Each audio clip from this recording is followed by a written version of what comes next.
You patient souls who've been here for a long time holding your seats, welcome.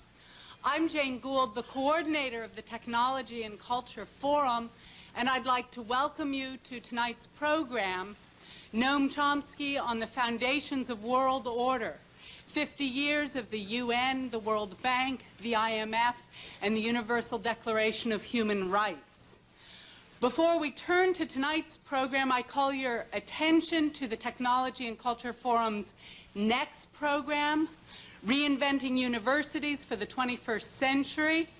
There's a sign with all the information above my head, and do come Wednesday, March 3rd at 5:30 p.m. in 6120.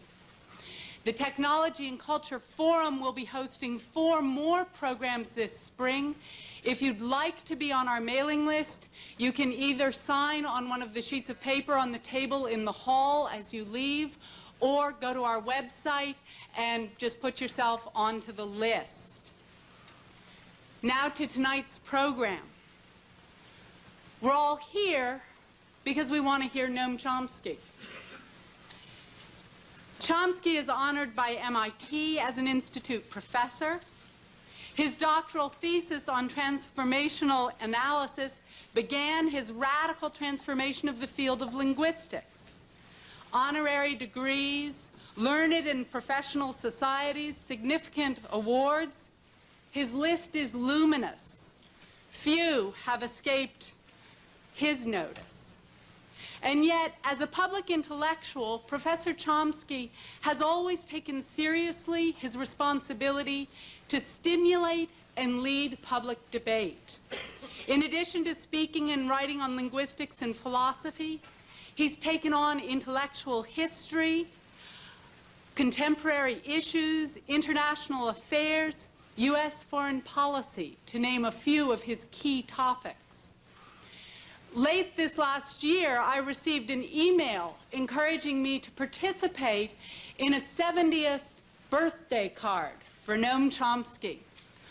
Online, global, hundreds, thousands. The list went on, and people couldn't resist saying how they'd been challenged and inspired by Chomsky. Tonight he's here to look at the last 50 years, what we created, what we have, and where we are to go. Noam Chomsky.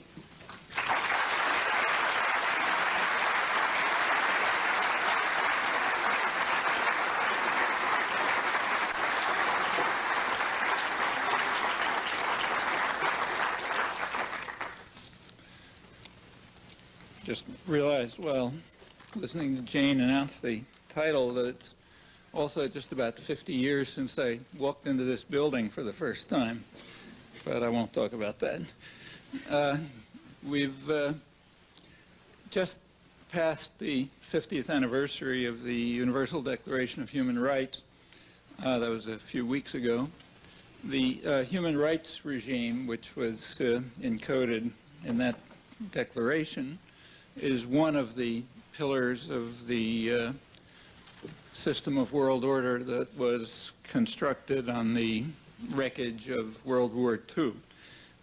There were 2 other major foundation stones. One was the international political order, which is articulated in the United Nations Charter, and the third is the international economic system, sometimes called the Bretton Woods system, designed primarily by the United States and Britain right at the end of the war. These 3 systems were closely integrated conceptually and in fact. The thinking behind them illustrates that, as does their interactions over the years. And to a degree that's quite unusual in world affairs, the 3 foundations reflected public attitudes and concerns over quite a wide range. For that very reason, the principles that were articulated and to some extent instituted, those principles were quite distasteful to elite elements who were in a, namely those who were actually in a position to construct and shape and guide the actual world order. And they very quickly took steps to dismantle or at least attenuate the lofty principles. The conflicts over these matters constitutes a large part of modern history, post-Cold War history. That's not the usual framework of analysis for discussing it, but in my opinion, it ought to be. Well, large issues. There's a lot in print. There's many treatises yet to be written, even to be researched. I don't think the topics have been addressed with anything like enough seriousness. But to try to give, I'll try to give some indication of why I think that's an appropriate and instructive way to view the contemporary world system, its origins, time of the Second World War, and maybe its likely future. So the main question that I want to get to is what has been the fate of the three basic and integrated pillars of world order that were established half a century ago, and specifically what has been the role of the United States, which has been the primary actor on the world scene throughout, remains so, and the one that's most important for us for obvious reasons, independently of the significance and scale of its contributions, which are usually quite great for equally obvious reasons. Well, that's the main question that I want to get to, but I'd like to approach it by detour, just to make life more complicated. And the detour has two tracks that I'd like to explore a little bit, and then from them get back to the questions. The first track is simply to remind everyone of what you already know. We have to bear in mind that the questions are not abstract, and they're not about some distant planet. So it's not like an academic topic for an academic seminar. We're dealing with questions of life and death, of suffering and pain and despair. The voices that are heard, not that one, the voices that are heard are those of the are those of the rich and the powerful, naturally. There are also those who have sought to be a voice for the voiceless. Their fate hasn't been too happy. Some were simply assassinated by our hands, or those working for us, a chapter of modern history that one doesn't read about too much.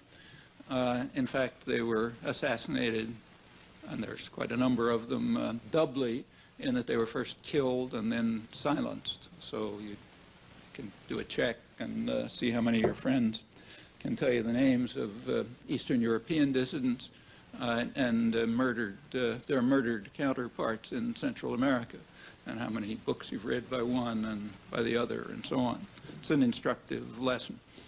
But the voices that we hear, the ones that remain, are typically the powerful. And that's important because that's not the only voice. That's the voice of a small minority here and a tiny minority worldwide. Well, let me illustrate from right now. There are major stories in the press these last few days on the G7 meetings, the meetings of the 7 richest industrial countries, and on the interchanges between their leaders. So, for example, President Chirac's of France, his interchanges with Robert Rubin, who I guess might be called co-president of the United States. We have to give Alan Greenspan at least half the presidency. But so that's been all over the front pages. And those discussions are interesting and tell you a lot. You look at them closely, they, even not so closely, they reveal the outcome of these discussions, G7 and the other interchanges, reveal the power of the United States in a rather dramatic form, and also its extreme isolation even among the richest countries. And if you look a little more closely, and you learn a lot about the true nature of the actually functioning international economic system, of the difference between the doctrines that apply to the rich and the powerful by their insistence, and the opposite doctrines which are imposed on everyone else. That comes out with great starkness in the articles discussing the, these issues. I'll come back to that in connection with the third pillar of world order, the international economic system. Well, there are no stories, and I mean none, on the G15 meetings, which have taken place at the same time in Jamaica last couple of weeks. In the national press, it's literally zero. I rely on a database search done by a friend who has access to that monster. The New York Times, the Washington Post, and the Wall Street Journal have no word on them. There's no shortage of information. Associated Press had stories, except they weren't run. The BBC World Services had extensive coverage. And if you look around the peripheral press, particularly in Florida, there was coverage. Florida, I presume, because of the Latin American connection. But the national press blanked it out. Now, these aren't, it's not that these aren't minor countries. These are major. These are not what are dismissed as basket cases, like Sub-Saharan Africa. This is Argentina, Brazil, Chile, Mexico, India, Indonesia, Nigeria, quite substantial countries in which people expect to make a lot of money if they can. 17 of them, even though it's called G15, a good part of the world. And they do have something to say, believe it or not. And you can even read it. For example, you can read it on the front page if you happen to subscribe to the leading journal in Egypt. Al-Ahram, which has an English edition, so you can read it in English. The United States, what they say at the G15 meeting is that the United States and Britain, this is mostly quotes, are unwilling to enter into a dialogue with the South. The South is what is euphemistically called the developing world. Which direction they're developing, you can argue about. The U.S. and Britain are unwilling to engage, to enter into a dialogue with the South, which is always forced to make concessions in the World Trade Organization to the benefit of the rich.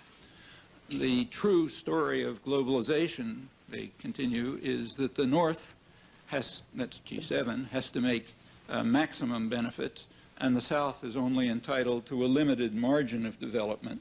And if this margin is crossed, the Western speculators are there to take you down as quickly as they can. That's not false, but it's a considerable understatement, and the writers surely know it.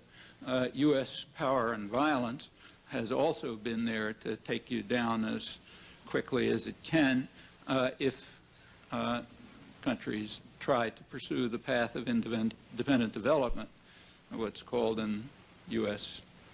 planning circles radical nationalism or economic nationalism, or sometimes even excessive development. That's not to be permitted. In the current period of globalization, for reasons I get back to, you don't have to send the Marines that often. The speculators can do the job.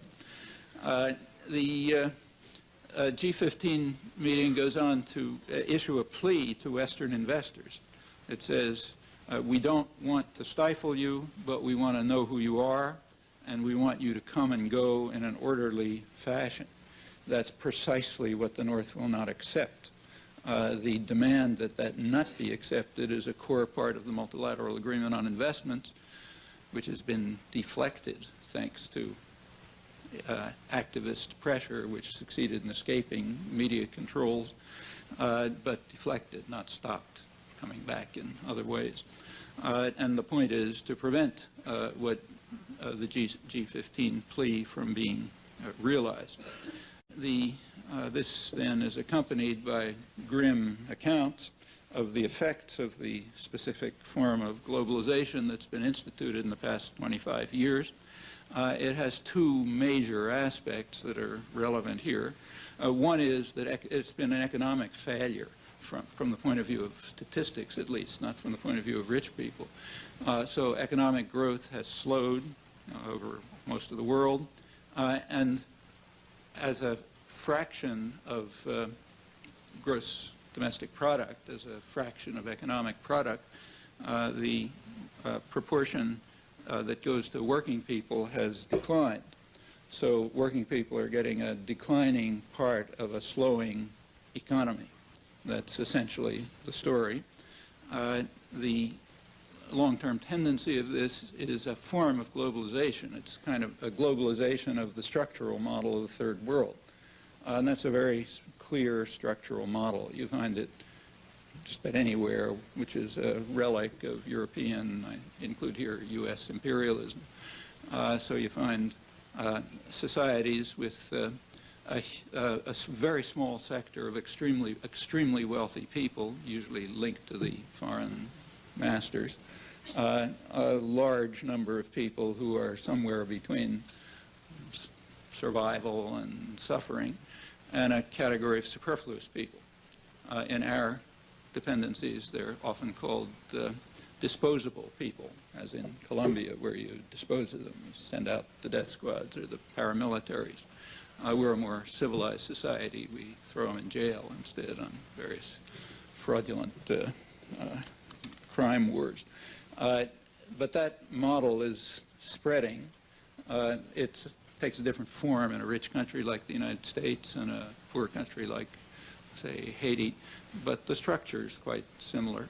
And the United States and Britain, it's very explicit. In the other rich countries, it's partially true, and it's devastatingly true in most of the world, including now Eastern Europe, now that the end of the Cold War has led to its more or less predictable outcome, and the countries of Eastern Europe are returning to what they were before that attempt at independent nationalism. So the ones that were deep third world poverty, or like Russia, are returning to that status. The ones that were part of the West, like the Czech Republic, are returning to that status, about as one should have expected. In my opinion, that's pretty much what the Cold War was about. So that model is a familiar one, and it's now being kind of globalized. That's the globalization process. Well, that's the G15 view of it. You get a much more pained and anguished view when you get to the poorer countries. Those are the richer countries outside the really rich world. Well, so they are silenced. Take a second example. A year ago, the World Trade Organization celebrated the 50th anniversary of the global trading system. It was originally GATT, now the World Trade Organization. And that one got plenty of media coverage. There was lots of coverage of the inspired rhetoric by Bill Clinton and world leaders, talked about the marvels that had been achieved through global trade and so on. There was also a spokesperson for the United Nations there. It was the Secretary General of UNCTAD, the UN Conference on Trade and Development, the main United Nations economic research and analysis organization, which is, according to its charter, committed to an international trading system that promotes economic and social development. And he gave a talk, too, representing the rest of the world, the United Nations. He, as an economist, he closed his speech by saying, "No one should be fooled by the festive atmosphere of these celebrations. Outside there is anguish and fear, insecurity about jobs, and a life of quiet desperation." Well, there was ample media coverage, as I said, but it much preferred, in fact, kept to the festive atmosphere within, although, again, you can read this if you happen to subscribe to a very good third world journal that's published in Penang, Malaysia. The Secretary General of There's a name for that. It's called the free press, I think. The Secretary General of UNCTAD presented the same message pretty much at the recent G15 meeting a couple of days ago. He predicted a bleak future for the vast majority of the people of the South, although a small sector is and will continue to be quite wealthy. Well, the story that he describes is also similar here, including the part about insecurity. And that's not exactly a secret.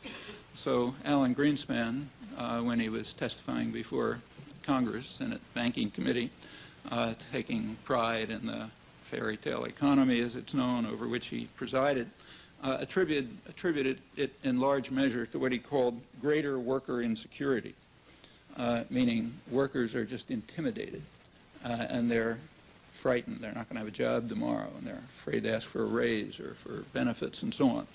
And that contributes substantially to what's called the health of the economy. It's a concept that's uncorrelated with the health of the people in the economy, but it's a concept. It's good. It keeps inflation down, keeps profits up, does all sorts of good things. And it's real. If you look at polls taken, say, by Business Week, you find that like around 90% of working people are insecure about their jobs. Some very insecure. About 70% are afraid that if they try to get involved in union organizing, they'll be fired. The reasons for this intimidation are several. Some of them pretty straightforward. Some of it is just straight corporate crime, which is very easy when it's backed by a criminal state. The Reagan administration made it clear and open to the business world that it was simply not going to enforce the laws. As a result, firing of union organizers went way up, approximately tripled, and other measures could be used to ensure that workers would stay intimidated. That continues under the Clinton administration. Another measure of intimidation is what are mislabeled free trade agreements. They're not about free trade, and they're surely not agreements, at least if the population matters. The fact that they're called agreements is interesting because it's recognized that, at least in any country that's democratic enough to take polls, like Canada and the United States, that the population is against them. But they're agreements, nevertheless, which tells you something about the conception of democracy. If they were about free trade, say cutting back tariffs, NAFTA could have taken 2 pages. It's 2,200 pages because it's not about free trade. But what are called free trade agreements have the property that they are a way of threatening workers. So there are even some studies on it, one by a very good labor historian at Cornell, Kate Bronfenbrenner, showing that in about half of organizing efforts since NAFTA, there's been an effort to disrupt by threat of transfer. And it's not an unreal threat where organizing has nevertheless succeeded. The number of transfers has tripled. And if you look where it's tripled, it's in the mobile industries, like not construction, but manufacture. So it's a real threat, and it helps intimidate people, and it contributes to the health of the economy. And of course, in a poorer country, it's a much greater threat. So that's part of the fairy tale economy, which is indeed a fairy tale economy for some people, including people in the sector that most of us come from, me in particular. For that sector of the population, it's a fairy tale.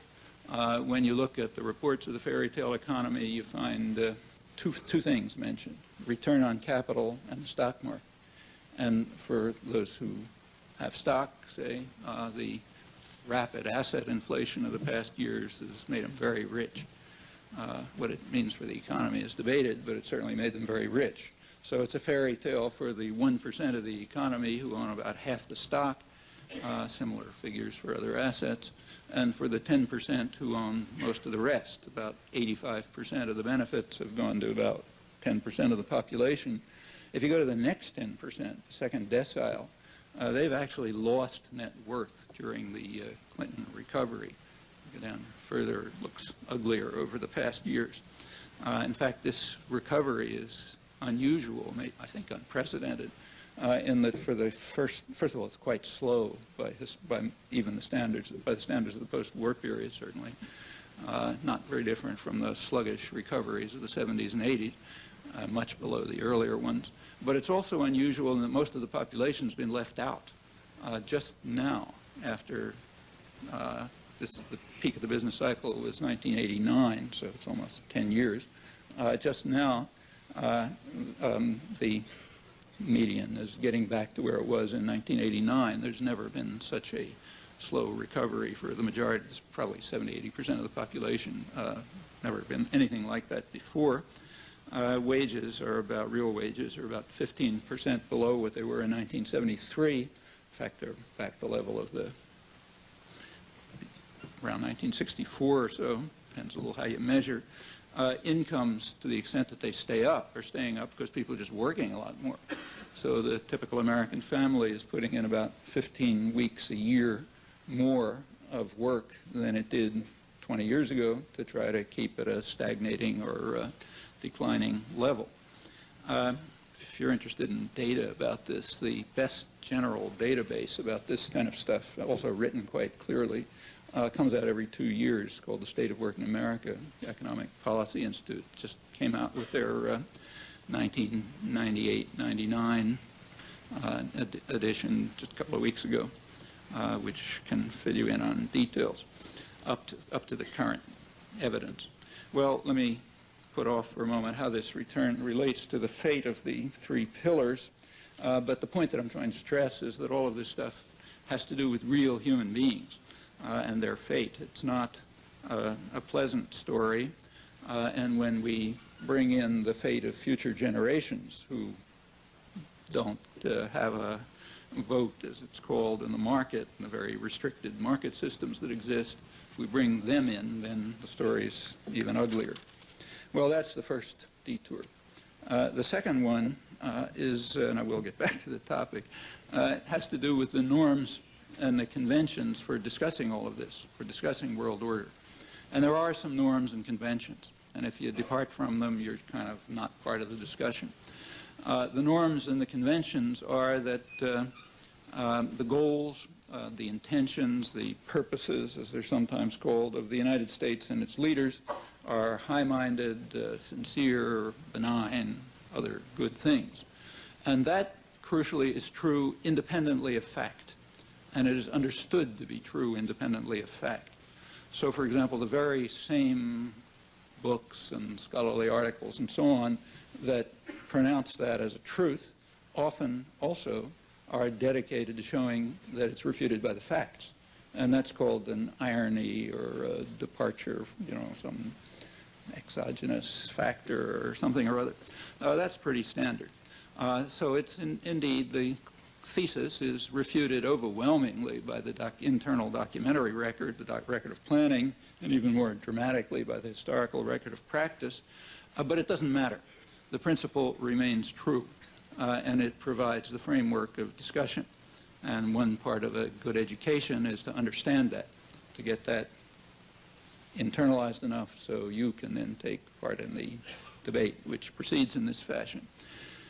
It's reminiscent of medieval and early modern theological dogma, and interestingly, it's sometimes even presented in those terms, especially in what's called realist international theory.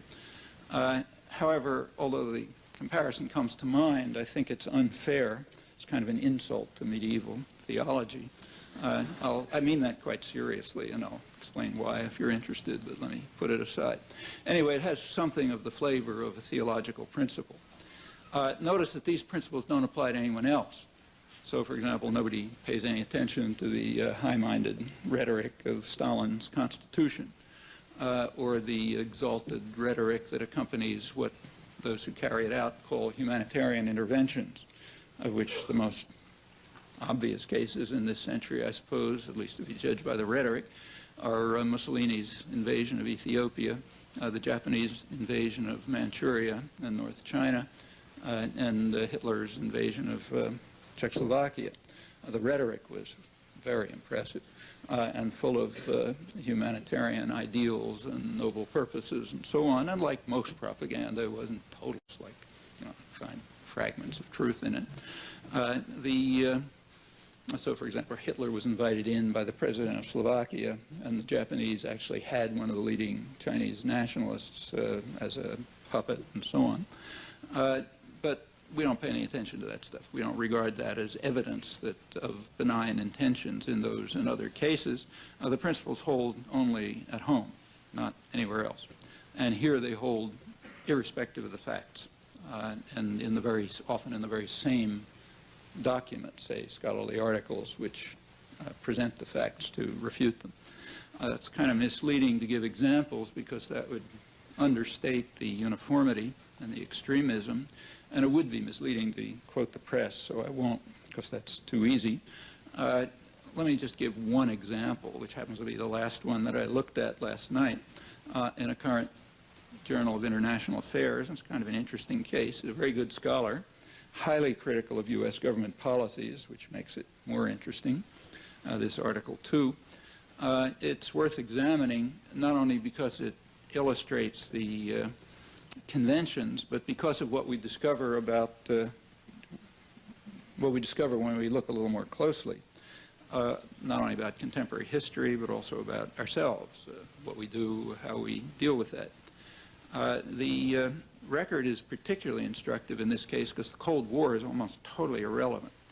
This goes back a long way and never has been any Cold War relevant. The institution, and it's been recognized, the institutions of power and decision-making remain unchanged. From that, we conclude, if we're rational, that it's likely to be a pretty good predictor of where things are going to go, at least if we allow them to go that way. These, in fact, the articles by a well-known Middle East scholar, is also a leading policy analyst at the Council on Foreign Relations and elsewhere. He's been highly critical of U.S. policy toward the Middle East, which is his specialty. The article is too. And he gives a recommendation, which in fact is highlighted by the journal, so it's like the most important part of the recommendation. It says, the United States should more energetically promote central U.S. foreign policy themes, especially freedom, democracy, and human rights. Notice, these are central U.S. foreign policy themes. No argument or evidence is presented to establish that fact because none is needed. That is a theological dogma. It's like God is great or something. You don't have to present evidence for that. It's just a truth. Then the article proceeds, after having established the truth, and it goes on, and this is quite typical, to describe how the United States has consistently acted contrary to its central foreign policy themes in the Middle East. The author then goes on to say, I'm quoting now, there is no doubt, not only is this true, but there is no doubt that American foreign policy does adopt a separate standard for the Middle East when it comes to such values as democracy and human rights. Well, to show that there's a double standard, you do need evidence, so he presents some evidence. The evidence is that, as he shows, the United States does not uphold such values in the Middle East, which is the area of his expertise and attention, but it does uphold them elsewhere. Strikingly, he points out, for major Muslim states, if they're not in the Middle East. So that makes the point very clear. And the most important case, of course, as he notes, is Indonesia, the largest Muslim state, which he cites to establish the certainty of the judgment that the United States has a separate standard for the Middle East. Well, breaking with the convention, let's look at the dogma, keeping to the single and most important example cited, namely Indonesia, where the United States upholds its values of democracy and human rights. Well, very much like Hitler, Mussolini, and Japan, this doctrine isn't totally false. So on May 20th, 1998, so that's last May, the United States did make its first statement in favor of democracy in Indonesia. Secretary of State Albright on last May 20th, called upon President Suharto to resign and provide for a democratic transition. A few hours later, he resigned. Maybe coincidence, maybe it tells you something about power relations. You can figure that out for yourself. So last May, we called for democracy.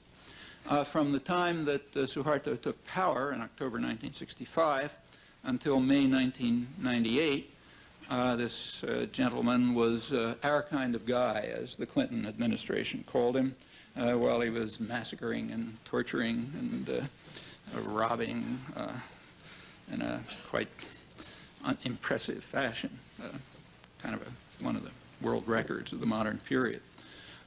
The Clinton administration even went so far as to suspend its congressionally mandated review of Indonesia's appalling labor practices, while at the same time praising Indonesia for bringing them into closer conformity with international standards. And the Clinton administration also avoided congressional restrictions on military support for our kind of guy, found various ways to pay for it out of other pockets and that sort of thing. But it is true that last May, the United States underwent a religious conversion and for the first time called for democracy in Indonesia. The force of the comparison with the Middle East, however, is somewhat weakened by the fact that the same conversion occurred there at pretty much the same time. In December 1998, Secretary of State Albright announced, I'm quoting, "We have come to the determination that the Iraqi people would benefit if they had a government that really represented them." So in both the Middle East and Indonesia, contrary to the thesis, the United States underwent a religious conversion in favor of the central themes of its foreign policy, at least on paper. You can evaluate the accuracy about at the same time, last year. In the case of Iraq, before that, the U.S. policy was to support what was called an iron fist.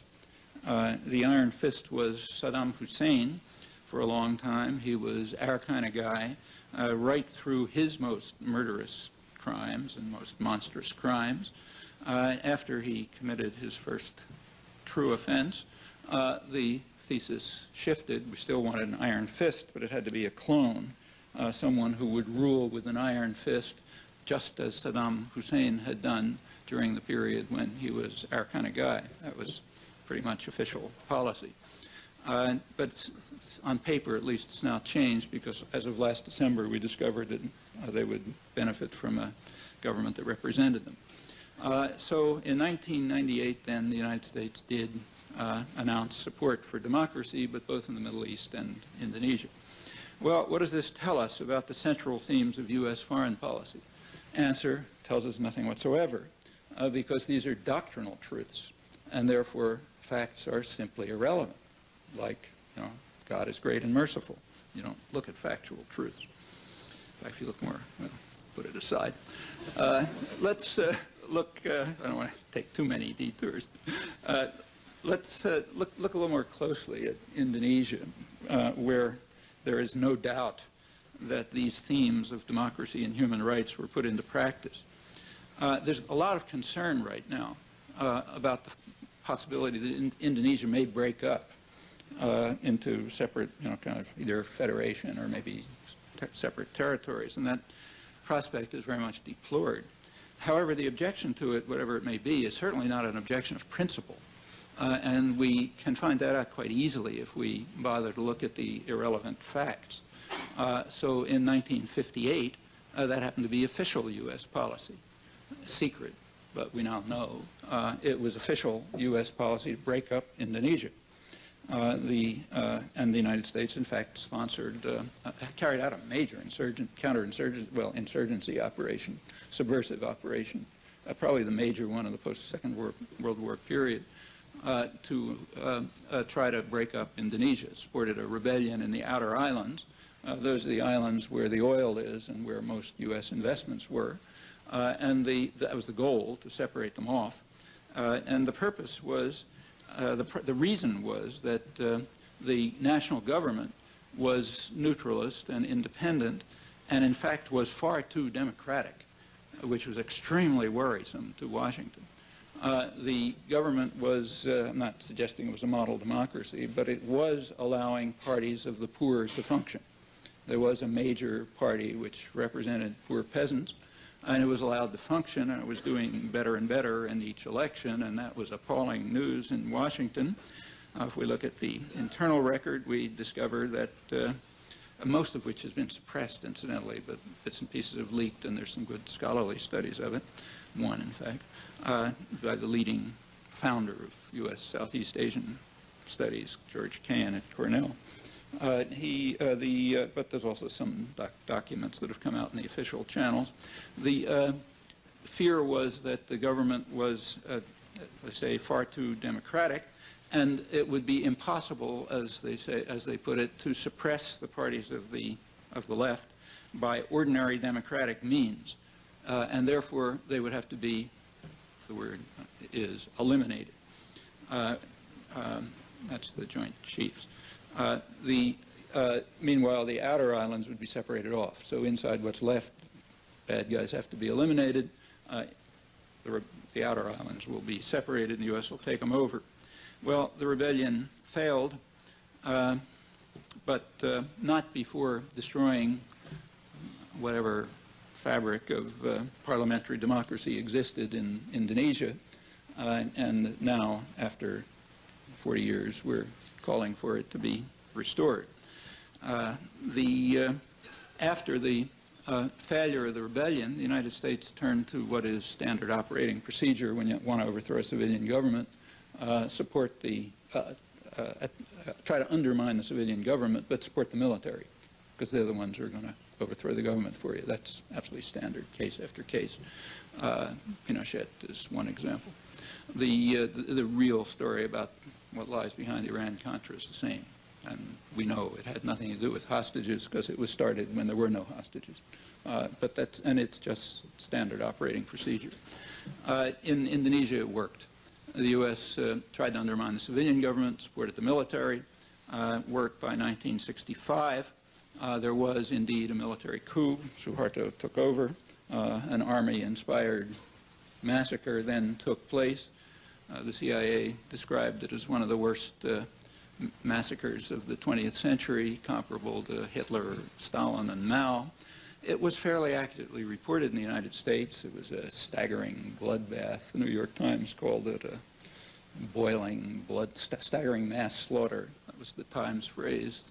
Time magazine devoted a whole section to what they called the boiling bloodbath, in which hundreds of thousands of people were massacred, mostly poor peasants, and the leadership of the Poor Peasant Party was indeed eliminated.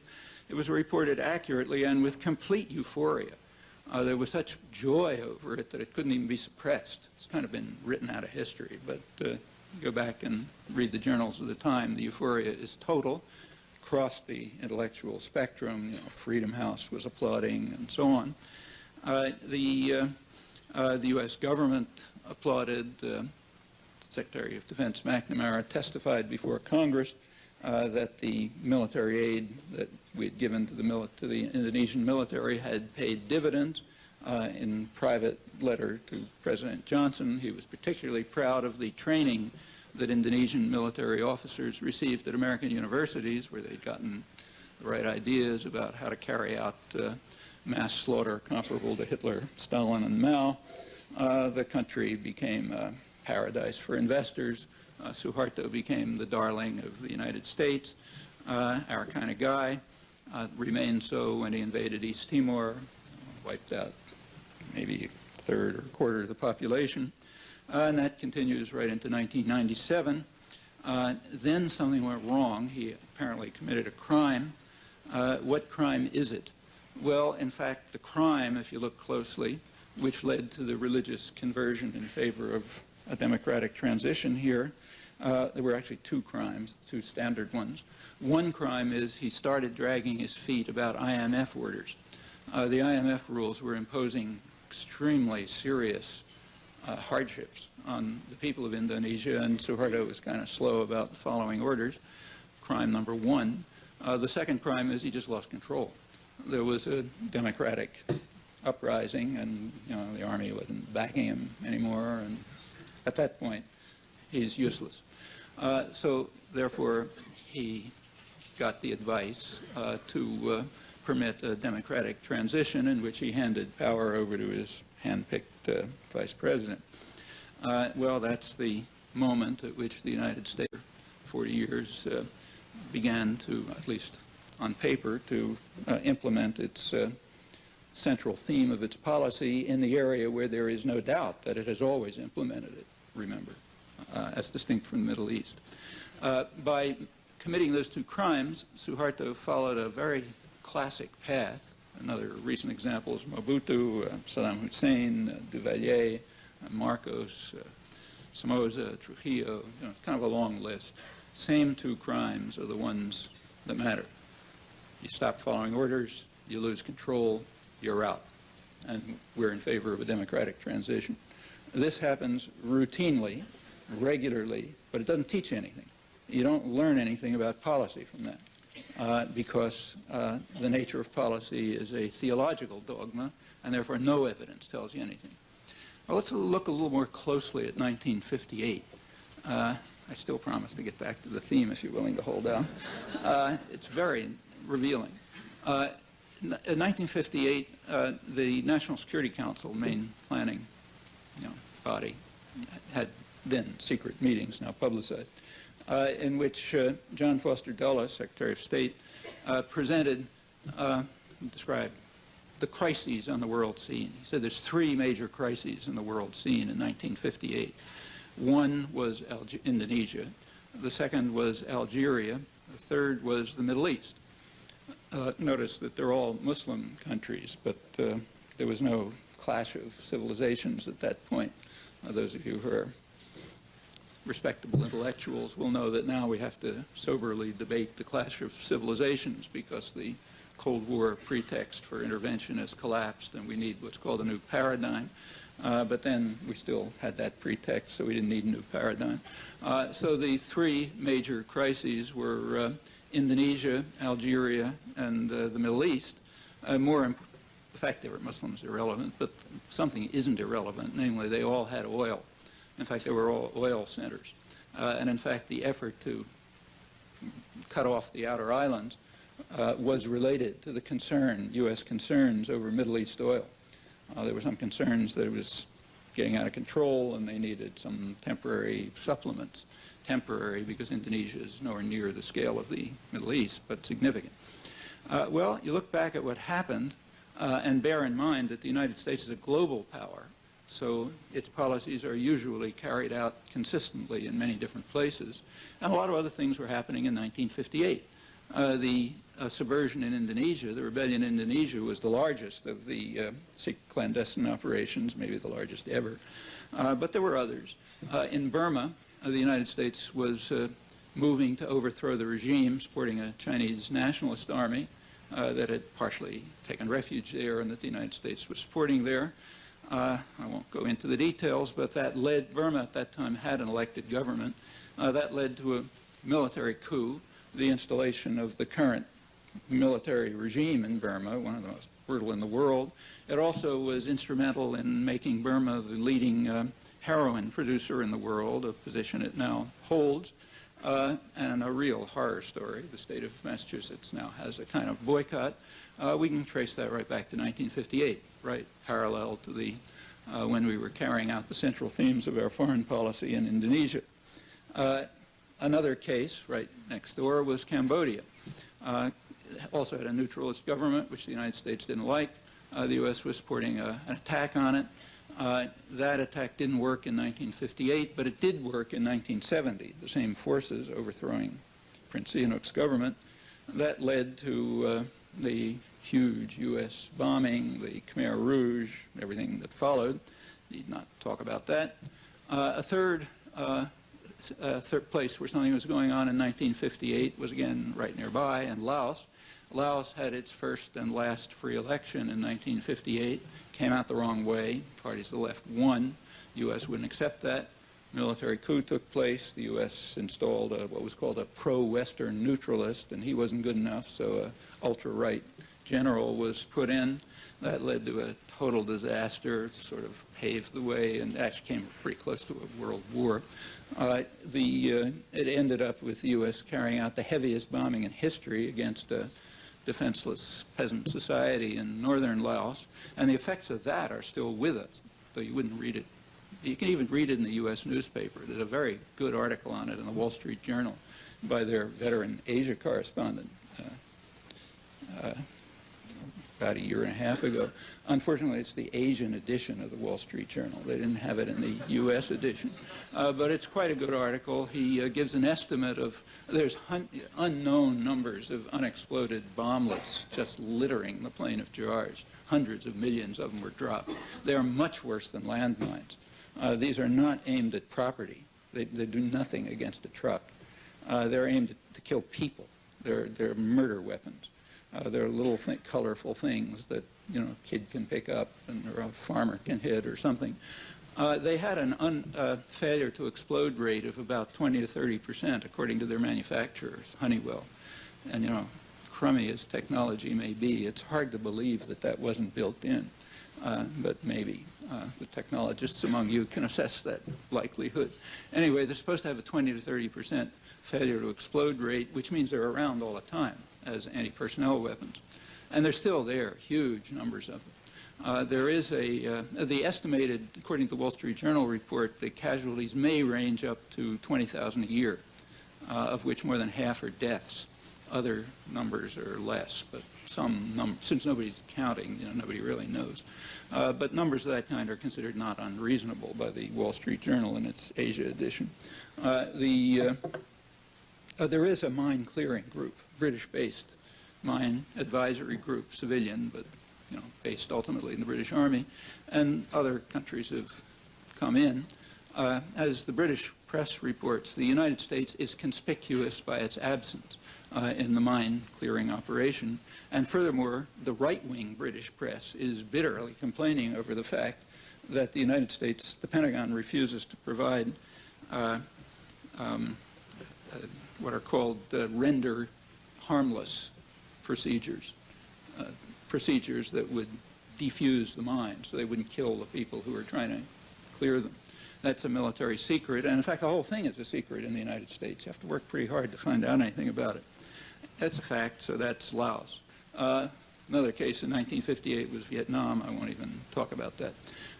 In each case, including all of these, including Indonesia, the U.S. interventions, which were significant, were led to hideous atrocities and in fact destroyed the basis of democracy and in fact were to a large extent driven by that purpose, as in several of the cases I've mentioned.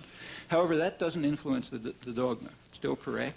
There is still no doubt that in the Middle East only the United States doesn't live up to its high ideals, but does in these places. Well, if you take a little more closer look at 1958, I won't go into this, and bring it up later if you like, but the other major case was in fact Iraq. Iraq was pulling out, had a nationalist revolution. It was pulling out of the U.S. Anglo-American condominium over oil. That was going on right in 1958 and was a major phenomenon. You look at the documentary record then, you get a pretty good explanation of everything that's going out until today. Okay, let me drop that. One of the things that's going on today, which is quite striking and leads me to the topic, finally, is a kind of a minor aspect of the bombing last December, the U.S.-UK bombing. One interesting aspect of it was that it is in blatant and flat violation of the UN Charter and international law. International law, that's one of the three pillars of world order. The basic principle of the UN Charter is that the threat or use of force in international affairs is banned except under highly restricted circumstances which don't apply, or if specifically authorized by the Security Council, otherwise banned, threat or use of force. There's no serious doubt that the US and UK just flatly ignored that. They didn't try to get US Security Council authorization for the simple reason they knew they'd never get it. So therefore they just bombed. Now in the United States there is essentially no discussion of this. I've done a fairly extensive review. And where it's discussed, as it occasionally is, it's considered a kind of a technicality. The reason being, if a reason is ever given, that we cannot allow others to veto our policy decisions as required by the UN Charter and international law. But we alone cannot, others must stand by that, but we can't. That is unchallenged as far as I can discover. Try to find some interesting exercise, try to find some challenge to that doctrine. I haven't found it. There is some in England. There's a lot elsewhere. So, for example, in India, the Association of Jurists has a case before the World Court condemning the U.S. and Britain for war crimes. You won't read about that either. But here it's not discussed because it's taken for granted that that's correct. We cannot submit ourselves to international law or the UN Charter because we are a violent, lawless, criminal, rogue state, and that is right and just. That's what it means. And there is near universal endorsement of that principle, among educated sectors at least, which should be taken as a warning by the world, and indeed is taken as a warning by the world, which doesn't like it, but can't do much about it. We're the ones who can do something about it. The official, and we seem to, at least judging articulate sectors, educated sectors, support it, so they're not going to do anything about it. The official stand during the bombing in December was, quoted, that we prefer to act through our allies, but we'll resort to force alone if we have to. Notice that we don't even prefer to act through the United Nations as required by international law and the Charter.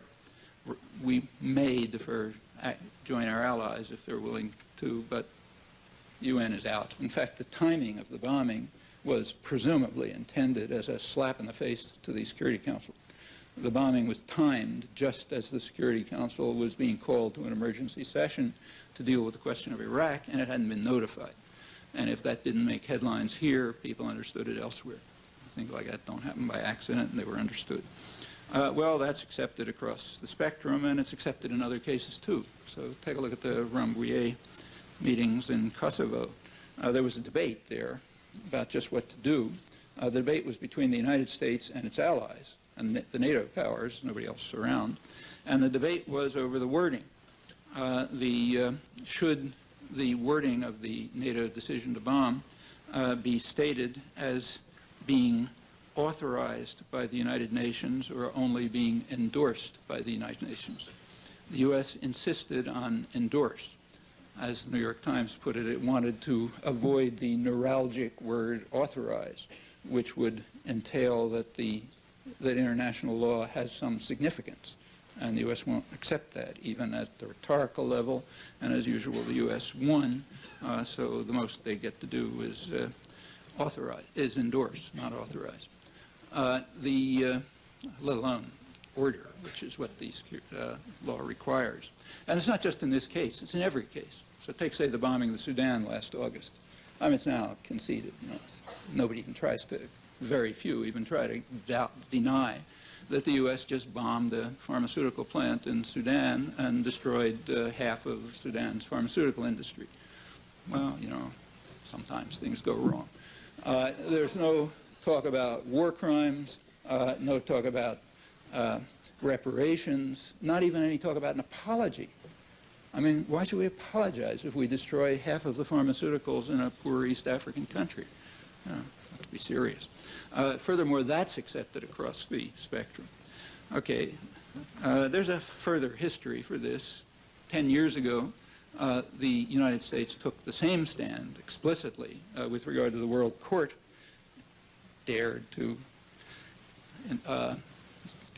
follow a case against the United States and indeed to condemn the United States for the unlawful use of force in its war against Nicaragua. The United States position was clear and explicit. The State Department, legal department said that we cannot accept World Court jurisdiction. They explained why. The reason is that other states do not agree with us. They do not accept their policies. And they said we must therefore reserve to ourselves the right to decide when court rulings apply, and we must reject court rulings, I'm quoting now, for any dispute involving matters essentially within the domestic jurisdiction of the United States as determined by the United States. The example in question was the U.S. war against Nicaragua, and the United States determined that that was within its domestic jurisdiction, so the World Court could get lost. And that was done with virtually 100% support of educated intellectuals, including leading advocates of world order who write articles in law journals and so on and so forth. The New York Times court as a hostile forum, and so it went. The court judgment was never even reported, and it was radically violated. Okay, that's the World Court. This goes back much further. Back in 1962, Dean Acheson, highly respected statesman, senior advisor of the Kennedy administration, informed the American Society for International Law that a situation in which our country's power, position, and prestige are involved cannot be treated as a legal issue. Okay. He was referring to the U.S. embargo against Cuba, which of course he recognized was illegal, but nothing in which our power, position, and prestige are involved can be treated as a legal issue. And accordingly, at that time, you heard Adlai Stevenson at the United Nations defending the U.S. attack against South Vietnam as defense against internal aggression. The South Vietnamese were carrying out internal aggression in South Vietnam, and we were defending South Vietnam against them. We were defending South Vietnam against what John F. Kennedy called the assault from within. That was when he launched the assault from without. This goes way back. In earlier years, it had been in secret. So in earlier years, the flat rejection of the charter is explicit, very explicit, but in secret. It goes back to 1947, first memorandum of the National Security Council, in which it called for national mobilization in the United States, support for military action, paramilitary action, other such things in Italy, if the communists took power by legal means in an election. In other words, if a democratic election came out the wrong way, we would use force to overthrow it. That's 1947, NSC 1. The story goes on from there. The innovation in the Reagan years was that the contempt for international law became completely overt. It wasn't even secret anymore. Under Clinton, it's lost any pretense. So the conclusion is, the only reasonable conclusion is that the first pillar of world order, the international political order, has totally disappeared. It's available as a weapon against enemies, but nothing else remains except the theological dogma that we uphold world order international law. That remains, independently of the facts. So nothing else remains. Well, let's proceed. Turn to the Universal Declaration, second pillar of world order. This is a tightly integrated document. It has conventionally divided into three parts: civil and political rights, socioeconomic rights, and what are called solidarity rights. The integration of all of those was stressed from the beginning. You look at the background, it's clear, repeatedly been stressed since. Time's short, so I won't run through the history. The major law review article that just appeared on the 50th anniversary by Harvard law professor Mary Ann Glendon stresses that the Universal Declaration elevates social, economic, and cultural rights to fundamental right status, and that is a crucial part of the universalization of rights carried out in the Universal Declaration. In short, there is no place for any sort of relativist demand that certain rights must be relegated to secondary status in accord with, say, Asian values or some other pretext.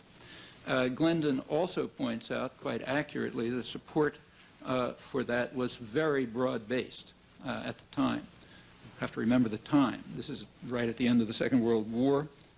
There were values of that kind, the kind expressed in the UD, were deeply entrenched in the anti-fascist popular forces in Europe and in the colonial world and even in the United States. That was deeply disturbing to U.S. elites who intended to create a very different kind of world order, and indeed were quite explicit about it. But the dogma remains, and it proclaims a more self-congratulatory version. Well, there were some who did dismiss the Universal Declaration as meaningless. So there's an often quoted phrase of Andrei Vyshinsky's, the Russian delegate whose record doesn't have to detain us. He dismissed the Universal Declaration as a collection of pious phrases. And it was dismissed as, I'm quoting, a letter to Santa Claus by Jeane Kirkpatrick, Reagan's UN ambassador, who was deriding the socioeconomic provisions of the Universal Declaration. Moving on a couple of years, it is an empty vessel, a dangerous incitement, preposterous. That's Morris Abram, UN ambassador to the UN Commission on Human Rights.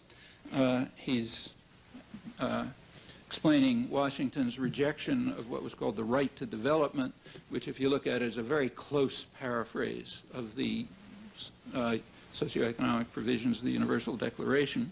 That was vetoed by the United States alone, essentially vetoing the socioeconomic provisions of the UD. The U.S. also radically violates the civil and political provisions. I won't go through the details, but quite clear and not surprising. One of the latest major Amnesty International reports is about this. In brief, two pillars of world order have been effectively demolished, except as ideological weapons.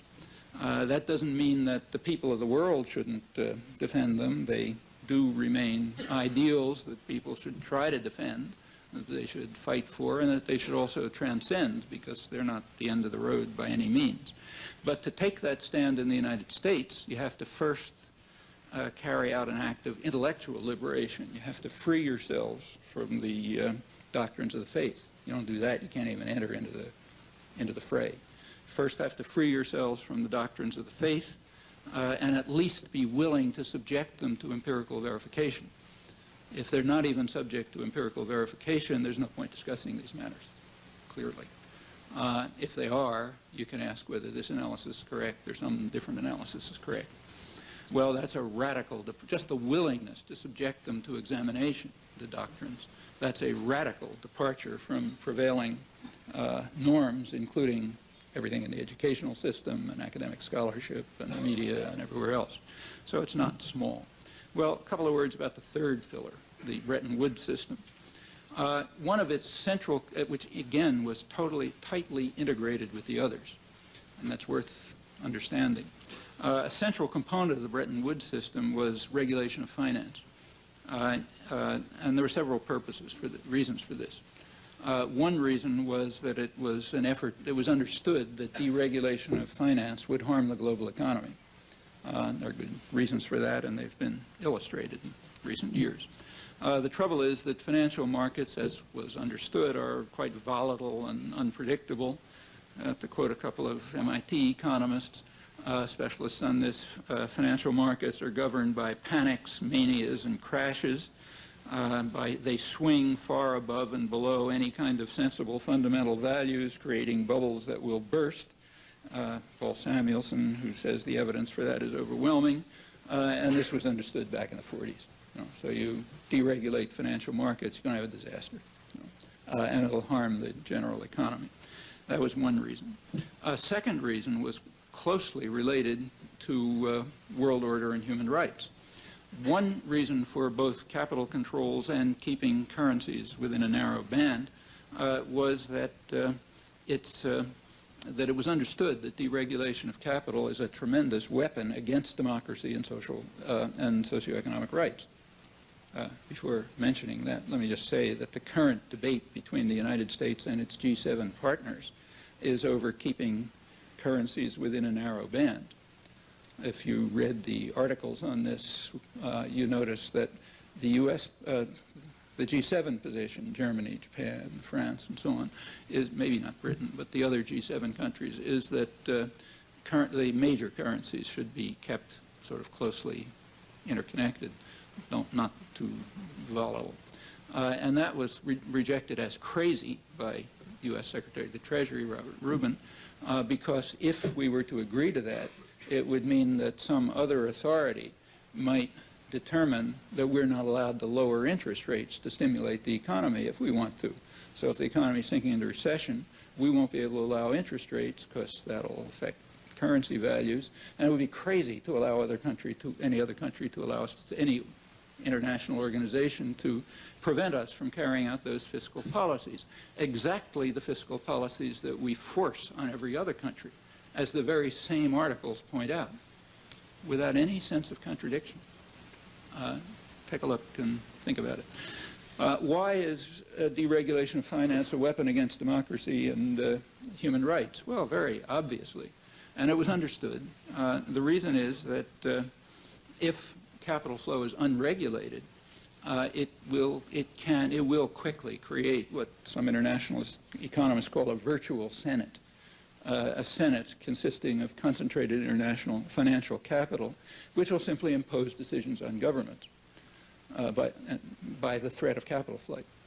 So if some government pursues irrational policies, so policies that are aimed at helping the population, let's say, instead of raising profits for investors and are therefore irrational, like education or health or environmental policies or whatever it may be, you can force them to stop simply by pulling all the capital out of the country, which sends the country, forces interest rates up, sends the country the depression, the usual consequences. So therefore, unless capital is controlled, you've very sharply restricted democracy and human rights. Well, that was understood then, and it is understood now. The Bretton Woods system with financial regulation persisted through roughly 1970. That's a period that's commonly called the golden age of post-war capitalism, a period of high growth of productivity, expansion of the social contract, so-called welfare state, which turned the Universal Declaration into something a little more than a letter to Santa Claus. From the early 1970s, that system was dismantled. First at the initiative of the United States, Britain came along, later others, other major economies not until the 80s, and the results wouldn't have surprised the founders of the Bretton Woods system. The results have transferred, well, some economists call it a transfer from a golden age to a leaden age. In the period since, there has been a slowdown of the economy globally, and the social contract has been dissolved dramatically in the US and Britain, to some extent elsewhere. Inequality's gone way up. Consequences I already described briefly. One region of the world temporarily escaped from this. That's East Asia, which is quite different from Southeast Asia. There was, I'll quote the chief economist of the World Bank, there was an unprecedented economic miracle, which was based on the fact that they disregarded the religion, as he calls it, the religion that markets know best, and they disregarded the prescriptions of the international financial institutions, the so-called Washington Consensus, and they carried out an unprecedented economic miracle. In the early 1990s, South Korea liberalized capital flow under very heavy U.S. pressure, I should say, one of several factors. That's a large factor in the subsequent collapse. That's generally agreed. Up till 1997 or 1998, the global economic system was considered really great. It was, in fact, what's called an economic miracle, fairy tale. Very much the way Mexico was an economic miracle during the period when the number of billionaires was rising about as fast as the poverty level. There was no crisis until 1997-98. All there was anguish and fear, insecurity about jobs, and a life of quiet desperation, quote the head of UNCTAD. But that's not a crisis. That's a miracle. Because that was only outside the doors, remember. Inside, the festive atmosphere was exuberant. But by 1998, the festive atmosphere inside was becoming a little disturbed. The interests of rich people were being affected. So we moved from economic miracle to crisis. Those are technical terms. Again, it doesn't have much to do with what's happening to the people. It has to do a lot with what's happening to rich people. rich, powerful people. And their interests were starting to be disturbed, so all of a sudden we had a crisis, as distinct from anguish and fear and so on. Well, that crisis is now all over the front pages, so I won't waste any time on it, so it's interesting. One side effect of the crisis is that all of the certainties have dissolved. So the Bank for International Settlements in Basel, which is, the most conservative and respectable institution that exists. It's called the Central Bank of Central Bankers. In their latest report last summer, they said nobody has a clue as to what's going on, and they urged that we have humility. Instead of issuing confident pronouncements, let's at least have enough humility to admit that we haven't got a clue as to what is happening or what to do about it. Leading economists from around here, Cambridge, have been recently publishing articles in which they say that the international economy is dimly understood, that we may be heading into a third world style, 30s style depression, and we don't know what to do about it. Actually, the real crisis is much more fundamental, and I'll finish by just giving two quotes that I think capture it rather well. One of them, both recent. One is from an event that was organized by Jesse Jackson over Martin Luther King weekend in January. This was an event in Manhattan to support Bill Clinton in the moment of his terrible trials. There were lots of celebrities who came and sort of admired one another and so on. Among them was the president of the New York Stock Exchange. I'm quoting from the press now. He told, New York Times, he told Mr. Clinton that Dr. King is surely smiling down on the gathering, recognizing how Clinton had benefited my little corner of southern Manhattan, which is quite accurate. Other little corners of southern Manhattan fared rather differently, but the stock exchange, on that, Mr. Clinton doubtless showered many benefits, so no doubt Martin Luther King is smiling down on him. That's an appropriate comment reflecting the realities of a political system in which, in the last election, November 1998, 95%, data have just come in recently, 95% of winning candidates outspent their opponents, meaning you could predict up to 95% accuracy who's going to win just looking at how much money they had.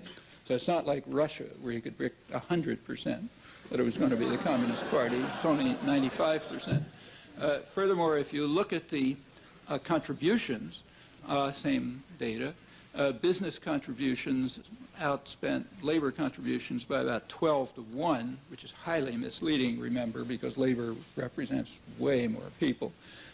And individual contributions, though they're not measured, undoubtedly are skewed at least as much.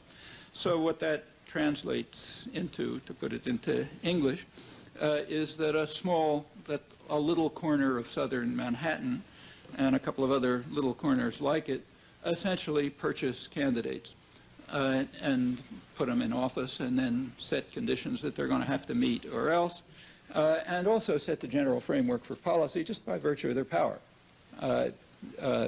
becoming the virtual Senate, as I mentioned, once these instruments are in their hands. The second quote, of course, they also require a powerful state. They're very insistent on that. There has to be a powerful state which will socialize risks and costs and will make sure that there's no unpleasant noises in the servants' quarters. So that's still got to be there, but not with its old functions. Second quote, last one, is from David Rockefeller, reflecting on the current scene. Recall that David Rockefeller is at the liberal end of the spectrum. He's what's called part of the establishment left, it's called, without irony, I should say. He's commenting on the reduction of the role of government in public affairs, something that business has always favored, he says. Side comment, the role of government means the role of the population, right? Of all institutions that are around, with all its flaws, whatever they may be, government is the only one in which, at least in principle, there's some possibility of participation, often in practice too. In the operations of General Electric, there are no possibilities in principle. So government is the one institution of the general institutional framework in which people may have a role, sometimes do, and that role is declining. Business is happy about that, but he says, while that reduction of democratic participation is, of course, welcome, there's another side to that coin. Somebody has to take government's place, and business seems to be the logical entity to do it. Okay? That's Rockefeller. He goes on to say it's the responsibility of business to fill this gap made by the disappearance of democratic government. It's certainly not the role of the public, that's for sure. That's the establishment left. When you move over to the right, the message gets a lot harsher. Well, that's a pretty fair picture of the current drift of policy. As I'm sure you know, corporations gained the right of persons through judicial activism early in this century.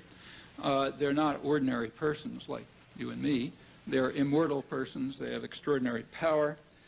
Unlike flesh and blood persons, they also demand the rights of states, and they get them. Under NAFTA, they've partially gained them. Under the MAI, they'd gain them still more fully. In fact, they would gain additional rights, which are described as if they're innocuous, but they surely aren't if you think about them. Under MAI, these persons, fictitious legal persons, are demanding what they call national treatment. That's a right that no flesh and blood person can claim. So under national treatment, General Electric can function freely in Mexico. But suppose that some flesh and blood Mexican tries to get national treatment in New York. No, that's not going to work. So this is only for fictitious collectivist legal entities. Those kind of persons get the rights of states, the rights of national treatment, and furthermore, they have a right and a responsibility to take over the functions of government. They must do that. That would therefore reduce democratic forms still further. Internally, they're basically tyrannies. I mean, I don't think that's in question. And they try to run the global society, including the sort of minimal market system, in an integrated fashion. They do rely on the powerful states to make sure that they can get what they want. They also demand, and in large part gain, the right to shape opinions and attitudes and beliefs. That's the role of the corporate media. And in fact the educational system to a large extent. That is, if the right to define what a human being is, what constitutes a human life, and do so. Well, quite apart from the continuing assault against the proclaimed values of democracy and human rights and freedom and all good things, these tendencies, if they are tolerated, could lead to quite serious and possibly even terminal catastrophes. That's only a speculation, of course. Your speculations are as good as anybody's. What is not a speculation is that the tendencies don't have to be tolerated. That's a choice. You can make it, you can not make it. It's not a necessity. The ability to make that choice is roughly measured by your share in privilege. More access to privilege you have, more of a choice you can make. It's also measured by the freedom of the society. That means that for people like us, the options are wide open. And one thing we can be reasonably confident of, I think, is that neither conscience nor history is going to look favorably upon an unwillingness to face those decisions with care and dedication.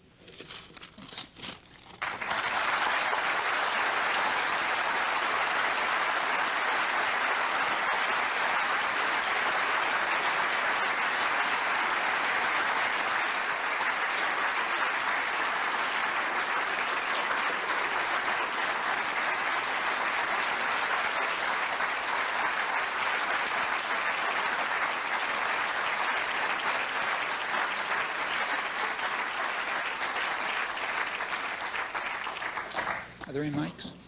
Are there any mics? Not in the house. Okay, if people want to say something, maybe stand up so as maximize the chance somebody will hear you. Go ahead. Well, Oh, okay. You guys, go ahead. Some of us, part of the educational system that you've described, not so much in detail, right here in Massachusetts, John Silber, someone with whom I believe you may have crossed swords, is leading the war against public education. And he and his colleagues are using a variety of tactics. There's a lane bill before the Massachusetts Congress which will take away collective bargaining rights for teachers, in effect, completely gut the unions. The point is that some of us in the teachers' unions are going to confront Silber, and it occurred to me that, if I'm not mistaken, he was on the Kissinger commission that investigated, purported to investigate American policy in Latin America. Could be, I remember. Okay, I just thought, let me put it another way then. It was my recollection that you had crossed swords with him at one time or another. Oh yeah, one of his favorite characters. Right, and of course, Professor Zinn, I know some of the history between them. I was wondering if you had anything to say about a person who had... about him, you know, you make your own decisions. I don't, excuse me. All right. Yeah, let me repeat the question. I mean, the core of the question, the comment really, is that John Silber, who's, what is he, Chancellor of something, or the state system or something, is leading a campaign now to try to undermine the teachers' union, which is part of a general attack on the public education system. Is that right? Then come some questions about our personal relations, which, you know, put to the side, because this is a general issue. That this is, there's, I think, very little, a serious issue, very serious. One of the areas of government, meaning public participation, that still exists is the schools. And at the left end of the spectrum, people like David Rockefeller would very much like to get rid of this government intervention in the economy, or as I'm told that the latest edition of Paul Samuelson's Economics changes the phrase to government interference in the economy. You know, tell me if I'm right. That would then introduce an important doctrinal assumption into the description. So we want to get rid of government interference in the economy, like public schools, which have all sorts of bad features, like they cultivate a sense of solidarity or of care for other people. Like if there's a public school system, that's an expression of the fact that you care whether the kid down the street gets an education. And that's a very bad thing, because you're supposed to be, you know, you get this message from infancy on through the television set and everything else, that the only value of a human life is to maximize what the advertising industry calls invented wants. So they're supposed to invent wants for you, and you're supposed to maximize them. And that's the only thing you're supposed to care about. Not care about anybody else, you know, not care about control of your life and work. That's out of the door. But maximize your own fabricated wants. The existence of the public school system is inconsistent with that, because it's an expression of solidarity and care for others and compassion and all sorts of ideals that are not supposed to exist in the system that is being created, the ideological system that's being created. It's not only John Silber. There's a major assault across the boards on public schools. I got an inkling of this a couple of years ago when Elaine Bernard, who some of you know, sent me an investment brochure from Lehman Brothers, which was being sent out to their, you know, prime investors, or, you know, people who put a lot of money in and so on. And it was about new investment opportunities. And this one was about what they called EMOs. Give you a second to figure out what that means. But the point is, you know, prison systems being privatized, the health system, such as there was, is being given to insurance companies with HMOs. There's still this residue, the educational system. So the next target is going to be EMOs, educational management organizations, which will be privately run, publicly funded, of course. All this stuff gets publicly funded in one way or another, but the profits are privatized. And that will achieve great gains, for example, by hiring teachers who are non-union, staff that's non-union, doesn't have to be paid decent wages, doesn't require any security, temps, and so on and so forth. So it's very efficient by some measure. And also it'll be a way of breaking down this lingering sense of solidarity and mutual support that the public school system provides just by its very existence. You know. So I think you can expect a lot of such attacks, not just on that, but on every other residue of human life that reflects any value other than individual maximization of invented wants. Anything beyond that is fundamentally unacceptable. Just for your information, this talk has apparently filled 3 overflow rooms. So it's a reflection of the fact that a lot of people are worried about these issues and have a right to be. Exactly. I think so. The only thing to do is to go beyond being worried about them to doing something about them, because it doesn't have to happen. And that's part of what I'd like to ask you about. I'd like to ask you to turn your attention in the light of your comments tonight to Latin America, and specifically to the country of Colombia and what's going on there, and the purported rationale for the ratcheting up of U.S. military support, the purported rationale being the supposed war against drugs, and a neighboring country to Colombia, which is the nation of Peru. And I have a particular reason for wanting to ask you about Peru, which is that there is an American woman who was a student here at MIT, whose name is Lori Berenson, who's been in prison in Peru for over 3 years now, without a trial. And perhaps in your comments about Colombia and Peru, you might also have something to say about her situation. Well, there's really 2 questions. One is about Lori Berenson, who was a student here a couple of years ago and is now in a prison in Peru without trial. You know, that's something we really could do something about. I mean, pressure by the U.S. government, meaning pressure from the population on the U.S. government on Peru, would deal with that case. No question about that. So that's a simple choice. You know, you can do things about it or not. Choice is open. The more general question about the whole Andean region, Colombia, Peru, Bolivia, has to do with several things.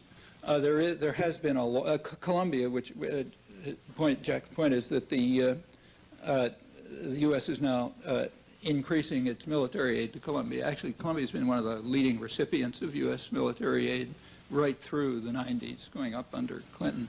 It's also the most violent country in the hemisphere. There are, well, State Department reports would suggest that about 10 people a day are victims of political violence, has well over 1 million internal refugees. Most of the violence is attributed to paramilitaries, including by the State Department. Paramilitaries are essentially a front for the military and the landowners. Other atrocities are the military directly. There are also guerrilla atrocities. But the large majority are government and paramilitary. They're all connected to, in complicated, not so complicated ways, to land ownership, resource control, now in the last years, narco trafficking, and so on. And the U.S. is fighting what it calls a drug war, including, incidentally, biological warfare. So new fungicides are being introduced. Nobody knows what effect they'll have. They're supposed to kill coca, but something else happens, not our business. Crop spraying, just government and paramilitary violence. Everyone knows that the paramilitaries and the military are tied up with the drug traffic. Just a couple of months ago, a Columbia Air Force plane was picked up, one of the Air Force commanders, full of drugs. This is happening all through the region, incidentally. The presidential jet of the president of Nicaragua was recently the subject of a major scandal in Nicaragua, kept out of the press here because he's our boy. And it was found that it was the jet was being used for drug transport from, you know, Miami to wherever, going through Nicaragua, which has become a major drug transit area ever since the U.S. took it over in 1990. But Colombia is a much bigger one. The whole drug war, you can't really talk about the tactics, in my opinion, because the whole thing is conceived in a way which, you know, has a kind of a rationality from the point of view of those who are executing the war, but it has no rationality from a human point of view. So from a human point of view, the drug problem is in the United States. In fact, the U.S. is the major, maybe the major producer, or one of the major producers of the drug that's the substance, as it's called, that's most rapidly increasing, namely synthetics. They're made right here. Even the drugs that are produced in the Andes are produced with U.S. chemicals. The money mostly goes through U.S. banks. The drug problem, as it's called, is largely a manufactured problem. So if you want to figure out what it's like, the peak of marijuana, there has never, take say marijuana, there has never been any medical evidence presented that it's probably not good for you. You know, just like meat isn't good for you, or coffee or something. I'm sure it's not good for you. But the evidence about it is extremely slim. Certainly no medical evidence was presented to justify its being criminalized. In fact, the American Medical Association never favored it. The criminalization was a different thing, has an interesting history. The peak use, forgetting the criminalization, the peak use of marijuana, as I'm remembering figures, so like they may not be exactly right, but something like this, was around 1980. And the criminalization level was very low. The reason was quite straightforward. It was people like you know, and they don't get sent to jail, or their parents make a fuss and do things about it, and so on. So those guys don't go to jail. Through the 1980s, two things were happening. Use of substances over a very broad range was declining among educated people, and that's very broad. Marijuana, hard drugs, coffee, tobacco, red meat, you know, big spectrum of stuff. It was declining. I mean, all sorts of changes in lifestyle.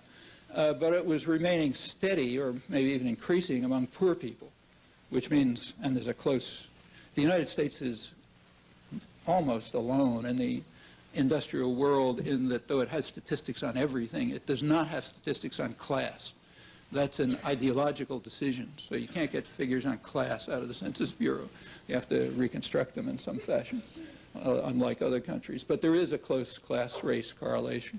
And among the poor, and hence heavily among minorities, there was either steady or increasing use of the substances. Well, you take a look at the trend lines and ask yourself when the drug war was called, and it was approximately when they crossed.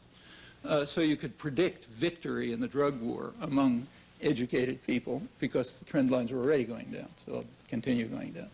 And you could also predict what was pointed out by Senator Moynihan.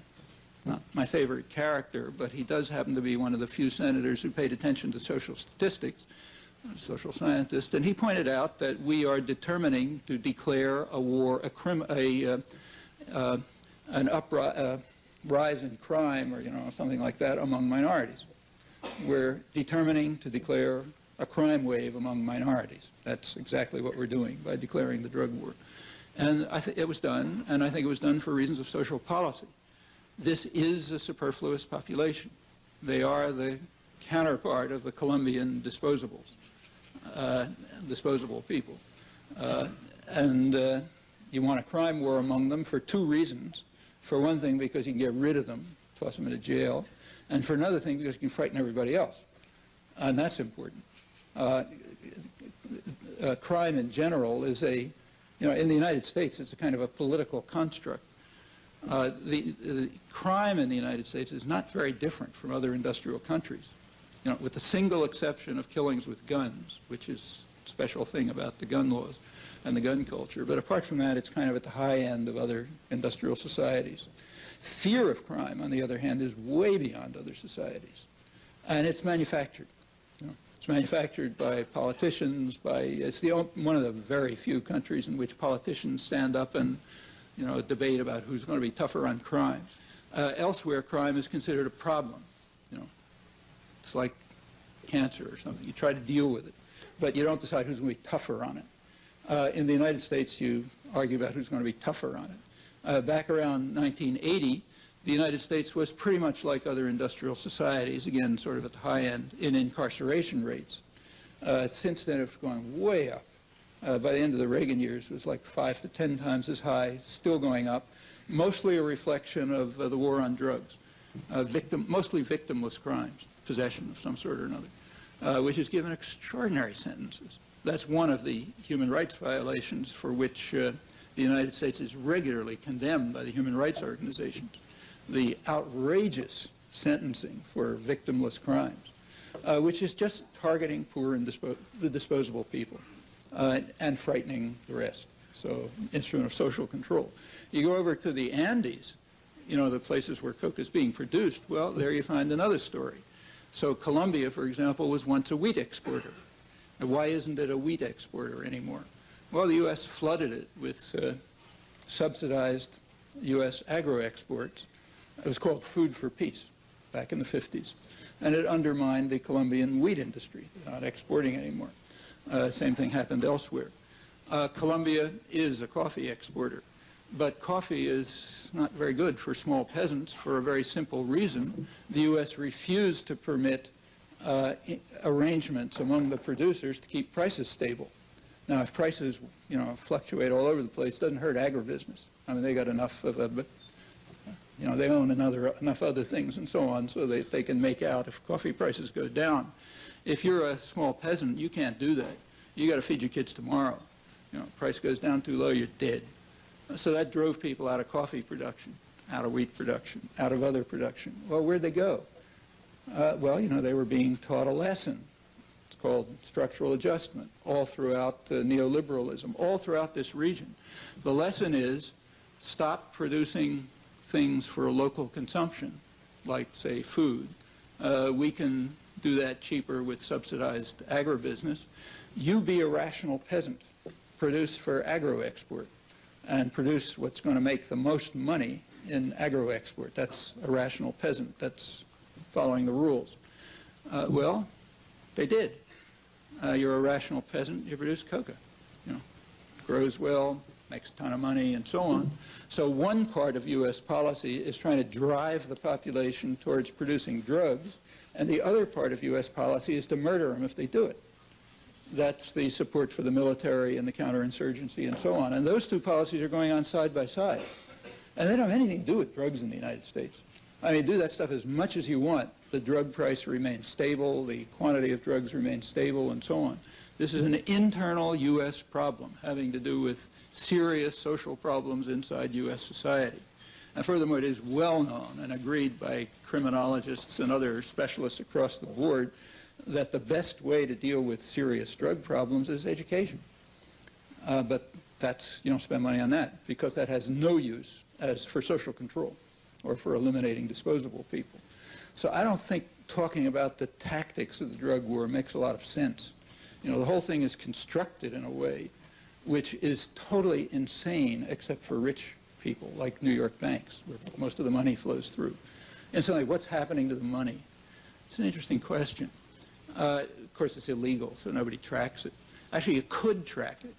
So the U.S., especially with computers and so on, the Federal Reserve System, which is well regulated, requires notification of large deposits.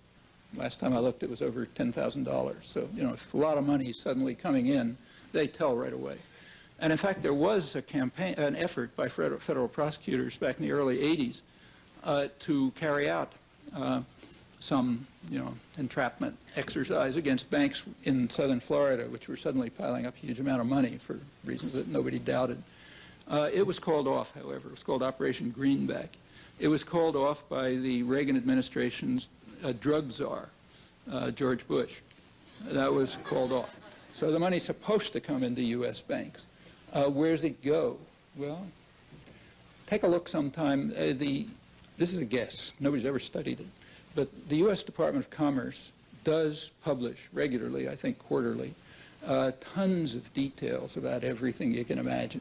And one of them is foreign direct investment, FDI.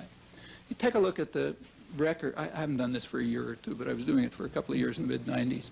You take a look at the FDI for Latin America, for the hemisphere. Canada is a separate category. That's like Europe. You know? But take the rest of the hemisphere minus Canada. Look at foreign direct investment. It turns out that regularly about 25% of it was going to Bermuda. About 15% was going to the British Islands. About 10% to Panama. So that's roughly 50% of what's called foreign direct investment. And this is the period of the emerging markets. You know, everybody's excited about the emerging markets. So about half of it was going to these places. Well, what was it for? You know, certainly wasn't building steel mills and automobile plants. There aren't many of them in Bermuda. There is a kind of benign interpretation. It's just a way of ripping off the public by, you know, evading taxes. So that just harms poor people. There's a less benign interpretation, which is possible, and might be discovered if anybody bothered to look. But I haven't been able to find one technical paper in the whole literature that even looks at the topic. Some of you may know if there's some economists in the audience, but I can't find one, and no friends can find one. And it's not a minor phenomenon. It's 50% of U.S. FDI in the big emerging markets, you know, big numbers. Well, you know, make your own guesses. Anyhow, the whole system is so corrupt and rotten from the bottom that to talk about tactical changes is just beside the point. The current policies, exactly as you say, are to increase the military and biological warfare component of these policies abroad, and to continue the, you know, the criminalization of the disposable people at home. Those are the current policies.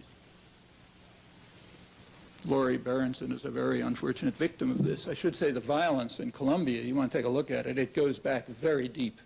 It goes back to a socioeconomic system in which a tiny sector of the population has most of the wealth in a pretty wealthy country, and extraordinarily high poverty rates, starvation and so on.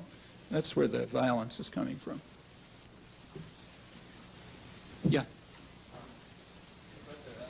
Taking us back to Indonesia's, to an extent, Indonesia's history, I find that very interesting. Current issues in Indonesia are the upcoming general election, the future of East Timor, and the disintegration that you mentioned earlier. Can you elaborate on that, sir? And also a couple of weeks ago, the IMF apologized to Indonesia on their mistakes, the approach of getting Indonesia out of the current crisis. Can you also comment on that? I think it was the World Bank. The World Bank. Yeah. The World Bank published a report saying they'd made all sorts of mistakes. You know, they were over-enthusiastic in their commitment to all these wonderful things that were happening in Indonesia, and being a little over-enthusiastic, they kind of played down the corruption and so on. That's not quite the story, but yeah, kind of interesting. The fact is that the World Bank and the IMF were praising Indonesia to the skies, along with Thailand, Malaysia, South Korea, for their solid economic fundamentals and the way they'd been following all the rules and all the magnificent things they've been doing. And to their dismay, the major publications appeared exactly as the whole system was crashing. It's not the first time that's happened, incidentally, but it was a pretty dramatic case. So they've been kind of running backwards ever since. And yes, they did say they'd made a lot of mistakes. That's mild. They knew what was going on and decided they liked it, because rich people in Indonesia were profiting and rich people abroad were profiting. So what's the fuss? No crisis. Now there's a crisis, so they're, yeah, looking back and so on, and they want to sort of reconstruct the situation, and they don't know how, because it may be that Indonesia will simply come apart. There's two issues that you raised. One is the disintegration, possible disintegration of Indonesia. The other is the specific case of East Timor. The East Timor case is difficult to figure out. I mean, Indonesia, let's take that one. Indonesia has agreed to grant what they call autonomy within the Indonesian, you know, Federation or something. Beyond that, there's a policy split, which may reflect two different tracks of Indonesian policy, or it may be two sides of the same cynical policy. Nobody knows. In fact, I suspect the people making the policy probably don't know. They're waiting to see how things turn out. One policy track would lead towards independence. The other policy track leads towards increasing violence. So while Indonesia is talking about, okay, you guys can be independent if you want, it's also at the same time organizing paramilitaries, arming them.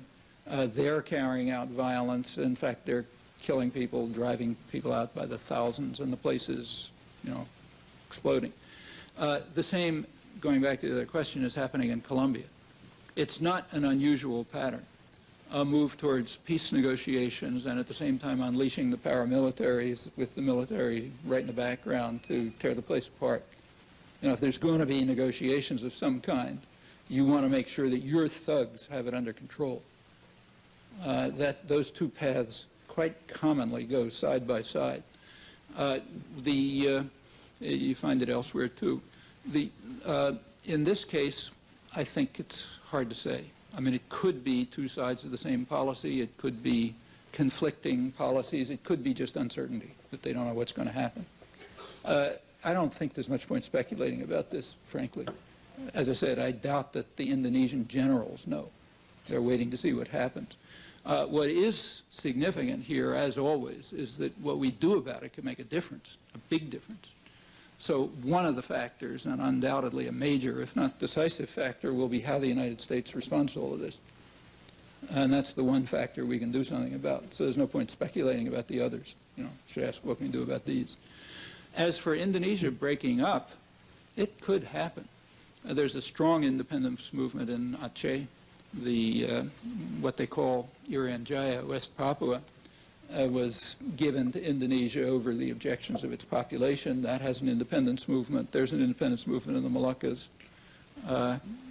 It could go all sorts of ways. Don't forget, that whole thing was patched, like most of the world, that was just patched together by European imperialism. They put it together for their reasons, not for the reasons of the countries. So if you sort of randomly broke up the United States and put them under different flags and so on and so forth, yeah, you'd have plenty of violence after a while. Because these breakdowns don't have anything to do with what's happening on the ground. Like for the Middle East, probably the only semi-rational structure that's been around in the last couple of thousand years was the Ottoman Empire, which allowed local autonomy to a large extent within a rather loose and corrupt and imperial framework. Okay, people were freer under the Ottoman Empire than they've been since. They could go from one place to another, for example. But they had national treatment like General Electric wants. And that's probably right for most of the world. Actually, it's probably right for Europe, too. The borders in Europe are simply the result of hundreds of years of mutual massacre in the most violent and barbaric corner of the world, which is exactly what Europe was. For hundreds of years, the highest goal of Europeans was to slaughter one another. And the only reason that came to an end in 1945 is because they all understood that they had reached a level of violence such that the next time they tried, that's the end for everybody. That's why you have political scientists writing books on how there aren't wars among democratic societies and so on. Yeah, they know, they're smart enough to know that they try once more what they've been doing for the last 500 years and everybody's dead. So right now they're not fighting wars. But the borders that are left from these wars are pretty irrational. And in fact, along with European unification, you're also finding devolution. So pressures towards regional autonomy, which probably makes a lot of sense, because the borders didn't make any sense. It's different in the United States. I mean, here it was easy. You just wipe out the indigenous population and settle it with a fairly homogeneous population. Okay, don't have big problems. But Europe didn't develop that way. And nor did the rest of the world. It was all imposed on them by competing imperialisms. The Dutch East Indies are what the Dutch were able to hold on to.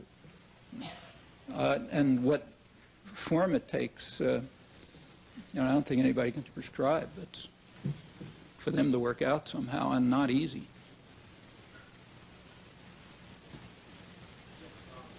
I agree with you that free trade has widened the gap between North and South. I haven't said that. I don't think there is much free trade. In fact, a standard figure among international economists is that maybe 15% of world trade could be called free in some sense. Free trade, net gains for free trade are being appropriated by trade, not free trade. Yeah, from trade are being appropriated by the North. Do you think that could be counterbalanced by freer movement of labor? Oh, yeah. In fact, if anybody believed in that, I mean, everybody's supposed to admire Adam Smith, but you're not supposed to read him. That's very crucial.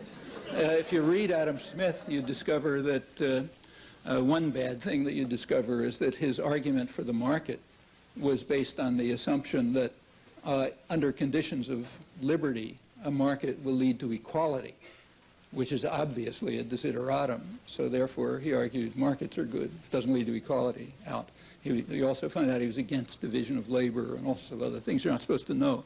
But one thing you're not supposed to know is that free trade is based on what he called free circulation of labor. Okay.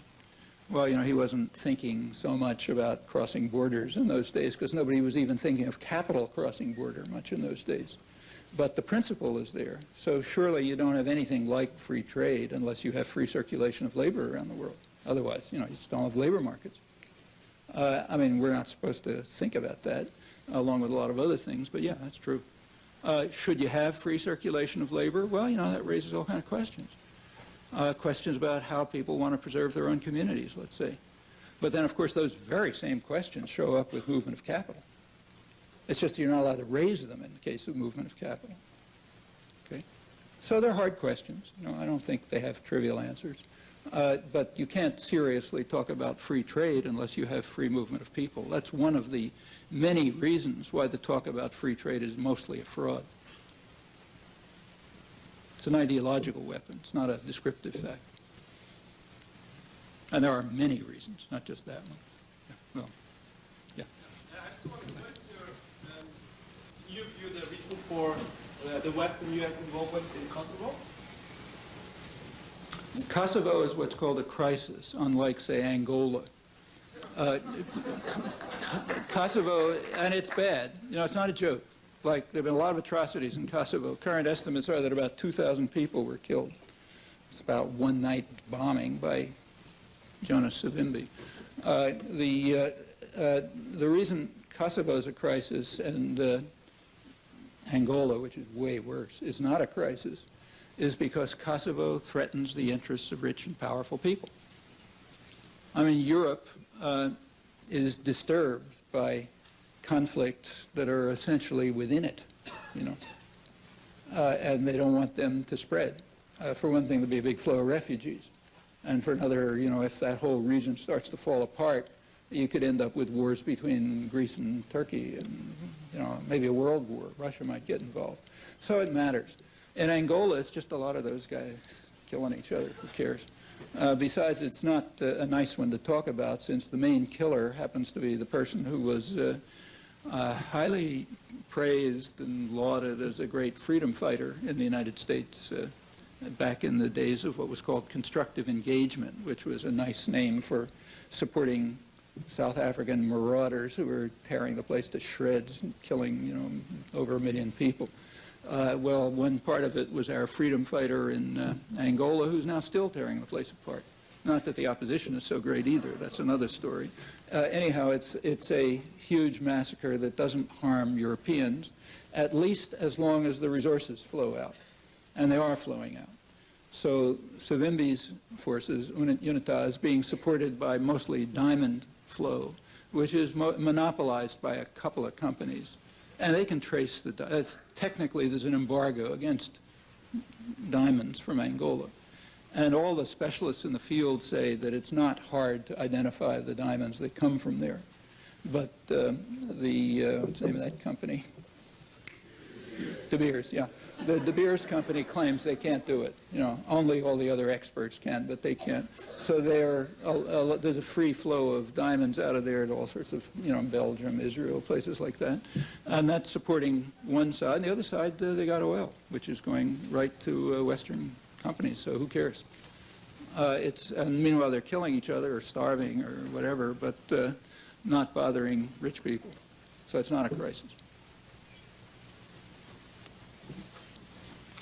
It's a question. You talked about a lot of things here, and my question was, how do you go about keeping track of these things and learning of these things when you acknowledge that all of them aren't in the press and definitely aren't in our education system? How would you suggest that? Look, you can read the journals from Penang and Cairo the same way I do. I mean, it takes a lot of work, you know, but it can be done. And in fact, nowadays, for those of you who do use the internet, I don't, is a lot easier. But the real answer is nobody can do it alone unless they're crazy, you know. Because you have to be a fanatic. On the other hand, if people do it in common, it's not that hard. I mean, you travel through Midwest churches in the 1980s. And, I mean, I've done it. You know, you come to a church in, you know, Lawrence, Kansas, or someplace. They knew more about Central America than the CIA did. Way more, you know. Because there was a lot of people, you know, and there were people who went up and back, and they circulated information, and they were in contact with others, and so on. You know, that way you can find out about things. And in fact, sometimes remarkably well. I mentioned the multilateral agreement on investments a few times. If you don't know that story, you ought to, because it's an amazing story about how activist groups around the world, without any access to the press, because the press was keeping a lid on it for years, were able to actually stop the rich countries, the OECD countries, from ratifying an outrageous investment agreement real scientists do. Like suppose you're alone in Tahiti, you know, and you decide to work on a lab at MIT where everybody else is interested too, and you can talk to each other. Somebody else comes in and gives a paper and so on and so forth. Yeah, you find out all of a sudden, you know, it's magnified quite a lot. It's not different in this case. That's part of the reason for the enormous efforts that are made to separate people from one another. I mean, that's why there's a barrage, literally from infancy, to separate people from one another. And it's conscious. It's quite self-conscious. You know, you read the literature of the public relations industry, they explain it, and in fact goes way back. If people get together, they're dangerous. You keep them isolated from one another, there isn't a lot they can do. I can be angry about things. And that's really the answer. Clearly, our turnout tonight suggests that these are issues of huge importance to this community, that your voice, Noam Chomsky, is one we want and need to hear. We could go with questions forever, but we mustn't. Thank you, Noam. Thank you, audience.